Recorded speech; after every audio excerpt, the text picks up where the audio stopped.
നമസ്കാരം, എന്റെ പ്രിയപ്പെട്ട എല്ലാ പ്രേക്ഷകർക്കും ഹൃദയം നിറഞ്ഞ സ്വാഗതം. നമ്മുടെ ഈ കൊച്ചു കുടുംബത്തിലെ എല്ലാവർക്കും ഐശ്വര്യവും ആയുരാരോഗ്യവും സൗഖ്യവും ഉണ്ടാകട്ടെ എന്ന് ഞാൻ പ്രാർത്ഥിക്കുന്നു. നമ്മുടെ ജീവിതത്തിൽ വലിയൊരു മാറ്റം വരാൻ പോകുന്നുണ്ടെങ്കിൽ പ്രപഞ്ചം നമുക്ക് ചില സൂചനകൾ തരും. ആ സിഗ്നലുകൾ നമ്മൾ തിരിച്ചറിയണം. ഇന്ന് നമ്മൾ ചർച്ച ചെയ്യുന്നത് നിങ്ങൾക്കു വരാനിരിക്കുന്ന ദിവസങ്ങളിൽ വലിയൊരു സാമ്പത്തിക നേട്ടത്തിലേക്കോ കോടീശ്വരന് ആകാനുള്ള 9 ലക്ഷണങ്ങളെക്കുറിച്ചാണ്. ഇവയാണ് ലക്ഷ്മി ദേവി നിങ്ങളുടെ വീട്ടിലേക്ക് എത്തുന്നതിന് മുൻപുള്ള അടയാളങ്ങൾ.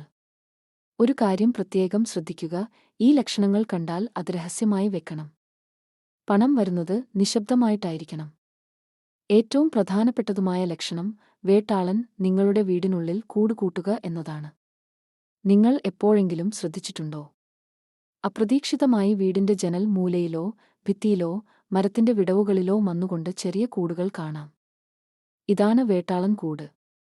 സാധാരണയായി നമ്മൾ ഇത് കണ്ടാൽ ഉടൻ തട്ടിത്തെറിപ്പിക്കാറുണ്ട്. എന്നാൽ ഇനി അങ്ങനെ ചെയ്യരുത്.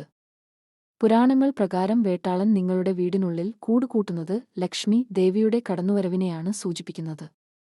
അടുത്ത കൈയിൽ നിന്ന് അറിയാതെ പണം വീഴുന്നത്, നിങ്ങൾ പേഴ്സിൽ നിന്നോ പോക്കറ്റിൽ നിന്നോ പണം എടുക്കുമ്പോൾ അറിയാതെ നോട്ടുകൾ താഴെ വീഴുന്നുണ്ടോ?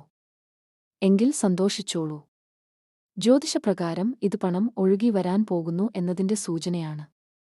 പണം വീഴുമ്പോൾ വിഷമിക്കരുത്, മറിച്ച് ലക്ഷ്മി ദേവി നിങ്ങളുടെ കൈകളിലൂടെ കടന്നുപോകുന്നു എന്ന് വിശ്വസിക്കുക. അടുത്തത് ഉള്ളംകൈ ചൊറിയുന്നത്. പഴമക്കാർ എപ്പോഴും പറയുന്ന ഒന്നാണിത്. പുരുഷന്മാർക്ക് വലത് കൈ ചൊറിയുന്നത് വലിയ സാമ്പത്തിക ലാഭത്തെ സൂചിപ്പിക്കുന്നു. എന്നാൽ സ്ത്രീകൾക്ക് ഇത് നേരെ തിരിച്ചാണ്, ഇടത് കൈ ചൊറിയുന്നതാണ് ഐശ്വര്യം. നിങ്ങൾക്ക് കിട്ടാനുള്ള കടം തിരികെ ലഭിക്കാനോ പുതിയൊരു വരുമാന മാർഗം തുറക്കാനോ ഇത് വഴിതെളിക്കും. പ്രഭാതത്തിലെ ശംഖനാദം. രാവിലെ ഉണരുമ്പോൾ എവിടെ നിന്നെങ്കിലും ശംഖ് മുഴങ്ങുന്ന ശബ്ദം കേൾക്കുന്നുണ്ടോ?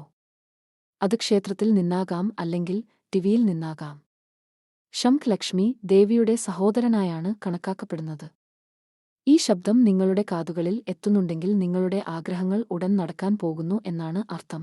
തുളസിച്ചെടിയുടെ വളർച്ച. നമ്മുടെ വീട്ടിലെ തുളസിത്തറ ആ വീടിന്റെ ഐശ്വര്യത്തിന്റെ കണ്ണാടിയാണ്. നിങ്ങൾ വലിയ പരിചരണമൊന്നും കൊടുത്തില്ലെങ്കിലും തുളസി തഴച്ചു വളരുകയും പൂക്കുകയും ചെയ്യുന്നുണ്ടെങ്കിൽ ആ വീട്ടിൽ ലക്ഷ്മി ദേവി വസിക്കുന്നു എന്ന് ഉറപ്പിക്കാം. ഉണങ്ങിയ തുളസി ചെടി ഭാഗ്യത്തെ തടയും, അതുകൊണ്ട് തുളസി എപ്പോഴും പച്ചപ്പോടെ നിൽക്കുന്നത് ശ്രദ്ധിക്കുക. വീട് വൃത്തിയാക്കാനുള്ള പെട്ടെന്നുള്ള താൽപ്പര്യം. നമുക്ക് ചിലപ്പോൾ പെട്ടെന്ന് വീട് മൊത്തം ഒന്ന് അടിച്ചുവാരി വൃത്തിയാക്കാൻ ഒരു ഉത്സാഹം തോന്നും. ഇത് വെറുതെയല്ല, ശുദ്ധിയുള്ള ഇടത്തെ ലക്ഷ്മി ദേവി വരൂ. നിങ്ങളുടെ മനസ്സിൽ ഇത്തരം ഒരു തോന്നൽ വരുന്നത് ഭാഗ്യം വരാൻ പോകുന്നു എന്നതിന്റെ സൂചനയാണ്. എപ്പോഴും വീട് ഒരു കണ്ണാടി പോലെ വൃത്തിയായി സൂക്ഷിക്കുക. Jade plant. പലരും വീടിനുള്ളിൽ വളർത്തുന്ന ചെടിയാണിത്.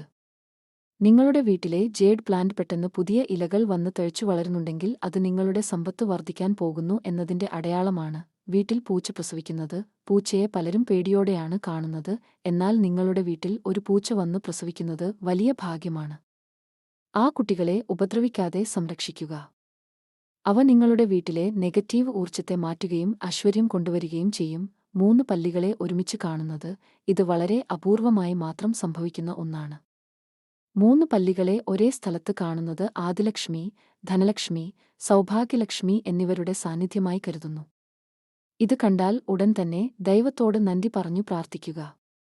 നിങ്ങളുടെ ദാരിദ്ര്യം മാറി സമ്പന്നതയിലേക്ക് നിങ്ങൾ എത്തും. സുഹൃത്തുക്കളെ, ഈ പറഞ്ഞ 10 ലക്ഷണങ്ങളിൽ ഏതെങ്കിലും നിങ്ങളുടെ ജീവിതത്തിൽ ഇപ്പോൾ നടക്കുന്നുണ്ടോ? എങ്കിൽ നിങ്ങൾ ഭാഗ്യവാനാണ്. എന്നാൽ മറക്കരുത്, പ്രപഞ്ചം നിങ്ങളോട് രഹസ്യമായി സംസാരിക്കുകയാണ്. അത് രഹസ്യമായി തന്നെ ഇരിക്കട്ടെ. ഈ അറിവ് നിങ്ങൾക്ക് ഉപകാരപ്പെട്ടെങ്കിൽ തീർച്ചയായും വീഡിയോ ലൈക്ക് ചെയ്യുക. നമ്മുടെ കൊച്ചു കുടുംബത്തിൽ അംഗമാകാൻ ചാനൽ സബ്സ്ക്രൈബ് ചെയ്യാനും മറക്കരുത്. നിങ്ങളുടെ അനുഭവങ്ങൾ താഴെ കമന്റ് ചെയ്യുക. വീണ്ടും മറ്റൊരു വീഡിയോയുമായി കാണാം. നന്ദി.